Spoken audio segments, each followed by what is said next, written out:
Great. Hello, everyone. Welcome to the Developer Sync meeting for the month of July. So we have a couple of agenda that needs to be discussed, but before that, I don't see anyone who is new in this call, so we'll directly move over to the agenda. I'll share my screen before that. So the window is this one.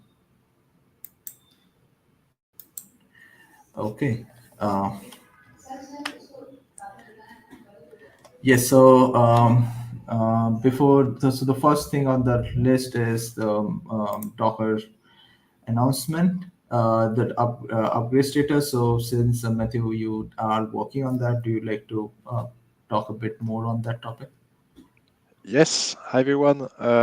So in the next release of Flatcar, we will probably ship a new version of Docker.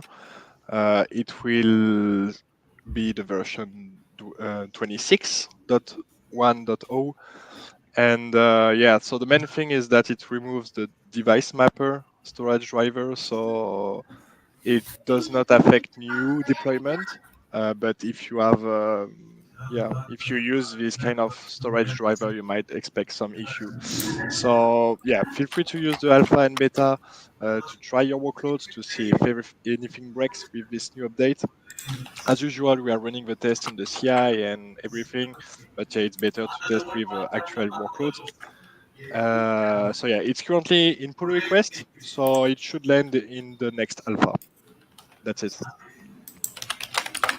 Thank you. I'll open the pull request once. Yeah, so this is the PR. So in case you want to look through the PR as well, it's open right now and through going through the testing and the review process. So feel free to put your comments in there. We also have a notice for the same on our main website, so you could know a probable timeline of when things would hit stable and alpha. Okay. So the next thing is the monthly contribution. Uh, so uh, Yeah. So on the contribution side, there is nothing much. We don't have any new contributors, but and it's mostly the regular stuff that we have been working on. Few of the items that you could see in the monthly contribution is like the CVs that were fixed. Primary one of the major one that was attended was the OpenSSH one, for which we did a release towards the starting of the month. And we also, so in the month of June, we definitely had a backlog of the weekly package updates. Thanks to the work of Matthew and Dongsu, we have we recently closed another weekly update.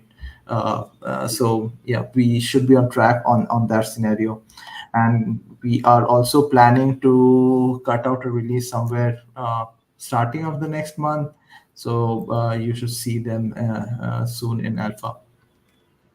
Yeah, other than that, most of the things have been pretty regular on the Flatcar maintenance front.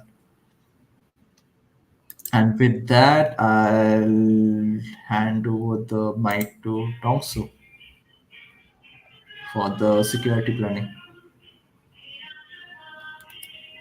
Well, yeah. Currently, the only critical issue remaining is the Go and Docker. So, as already mentioned, we are already up, upgrading Docker and Go.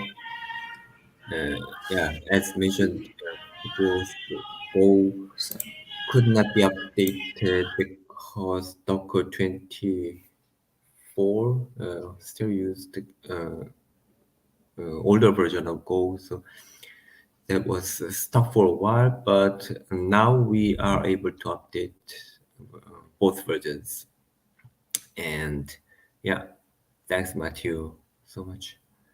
And other than that, there is a new issue about Podman. So in the past, we did not have Podman at all, but in the 6th, we started to have Podman. So there's a new issue about that, but yeah, let's see for a few weeks if Gentoo Evers could provide new Podman versions. And that's it. Yeah. So next is Matthew talking about the composable OS. Yes.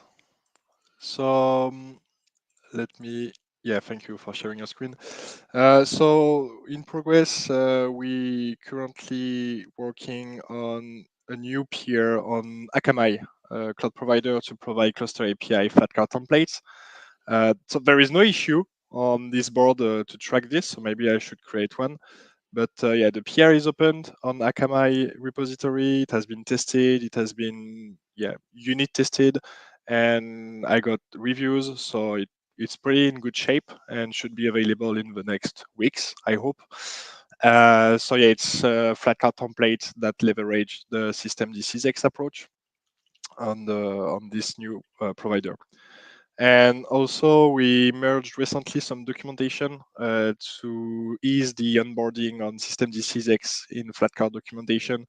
It was not clear that what was the official CZX images, what were the community supported, and so on and so forth. So yeah, we make it that clear. So yeah, it's now well documented. Other than that, nothing else to add on this topic. Okay. Okay. Thank you, Matthew. Over the next item would be the secure boot. So on the secure boot front, I started working on the item. Kind of started working. Started working on the item last month. So before starting to work, I created a document about the work that already happened is this term and like what are the work that is pending. So we have a sort of document for this. So right now, like the status is like we updated Grub somewhere around mid last year. Then we updated Shim around beginning of this year, and we already had the ignition and the afterburn support in there. We also received community contributions regarding the Luke support and disk encryption. Um, the next work on this front is to enable the secure boot images on the CI. Right now, we are targeting the QMO UEFI. Um, like, and So the status on that is definitely have. So we got a breakthrough this week where we could able to like start a test through Cola, and it definitely like at least start testing it, though it fails at the moment, but it definitely starts a QMO secure boot image and can test now. So yeah, so definitely that's a good sign. And over the next few weeks, I'll be spending some time on reading on how to set up the signing infrastructure. So that's mostly on the secure boot front. Let me check the next item on the agenda. Uh, uh, is Daniel there on this call? No. Okay, so I don't think if there is any progress, so I'll skip this for now. Matthew, for regarding the new platform, do you have anything to add? Yes, really quickly. So we merged the Akamai support and it has been released in the last alpha. So you can already try it on Akamai and everything works out of the box, ignition, afterburn, and it's already documented. So the last steps we would like to do is to implement the test suite to be able to run the test on Akamai Cloud Provider before any new release to provide official support. And the other good news is for Proxmox. So currently on Proxmox, what is missing is the ignition and afterburn implementation. So the afterburn implementation has been merged a few days ago, and it should be released in the next afterburn release, which will come, yeah, soon in the next week. So this is cool, and same goes for the ignition pull request. It's not yet merged, but soon it will be merged. So on the Flatcar side, we are ready. We just wait for the official release from ignition and afterburn to provide Proxmox support. So good news for Proxmox users. That's it for the new platform topic. Great, thanks, Matthew, on sharing the updates. The next is the line work. Okay, so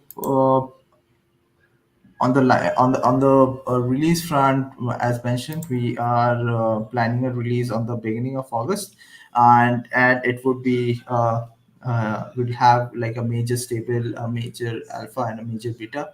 I guess we have still no comments on this one, so I definitely encourage you folks, because it's almost, I mean, in about 10, in 2 weeks we will start the release. So I would definitely ask folks to submit your comments in here, about the work that you have done, and that would be shipped into the current stable. And yeah,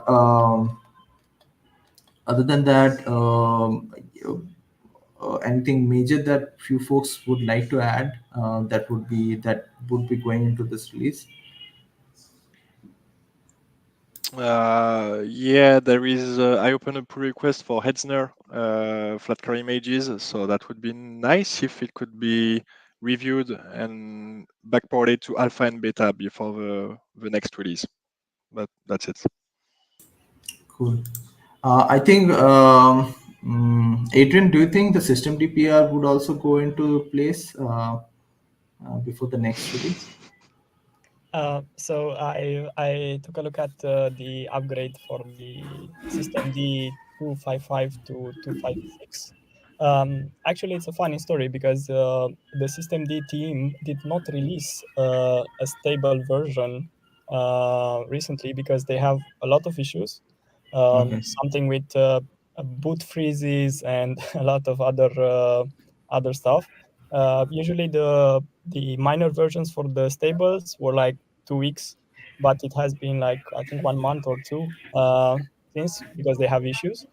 And they currently Flatcar upgrade to system D256 is blocked by we need to first merge the uh, merge bin PR from Krasimir. He's also blocked on something there. I might take a look to help him. And secondly, we are blocked that on the newer version of System D stable, they increased, let's say, security, and now /USR is mounted read-only during the initrd stage. So, and Flatcar does at least one write in the boot engine, um, uh, in which is now read only, and of course you cannot do that. So I have tracked the progress on a new issue for the upgrade, and I would suggest like in maybe 2-3 months to do it. Just just leave some time until there's a new stable release for this version, a minor stable release, and things are getting cooled down on that front, on the upstream front, and it will take a while to fix those two blockers from Flatcar in the meantime. Okay, understood. Thanks, Adrian, for the detailed update on the system debug. I think that's mostly it. Chewy, also, did you want to add anything on the line work front? Um, I may be making your builds faster if you haven't seen that already. I tested removing Catalyst Stage 2 because Gen 2 says it's not needed anymore, and it worked first time. So and it seemed to knock about half an hour off the build time. So that was nice. That's definitely nice. Yes. Thank you, Chewy. Uh, Uh, one thing yeah. related to the risk part, I got some progress there. I still have to fix around 40 packages to make a rootfs, but I know how to fix them because it's mostly Golang, Rust, or C compiler issues like setup environment issues. So there's has been good progress on that front, but don't expect. I mean, probably in a few months we'll get a Lychee Pie or something like a Risk V board working. But things are going rather great. Chewy is helping me also with helping on the upstreaming, because you need a lot of upstream patches to get there, because Portage stable does not, there not all the packages support Risk, right? Right. And Great. Uh, cool. I'll stop sharing my screen. I see Logan joined this call. Hi, Logan. Do you want to introduce yourself? Oh no. Shoot. It's not mandatory. I mean, Oh no, where is it? I was like,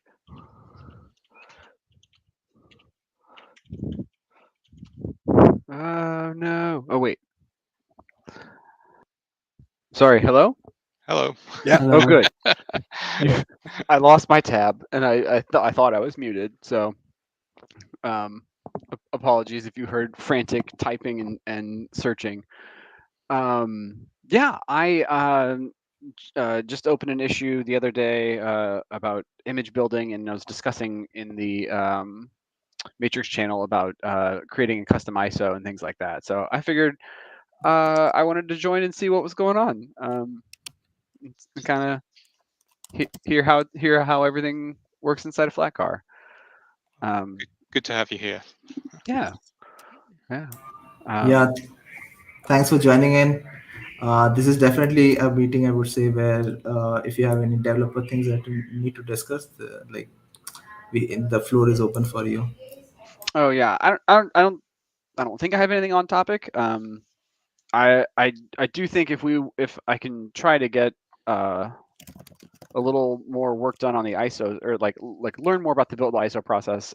One thing we might be able to do is get UEFI booting on the ISO, because currently I think it's just BIOS only. So, That'd be nice. but Thanks. yeah. We'll see what I can do. All right. Thanks. I'll mute. Thank you. Cool. I think that's all for the meeting. I'll open it for the open floor. Do you folks have anything to share or discuss? All good.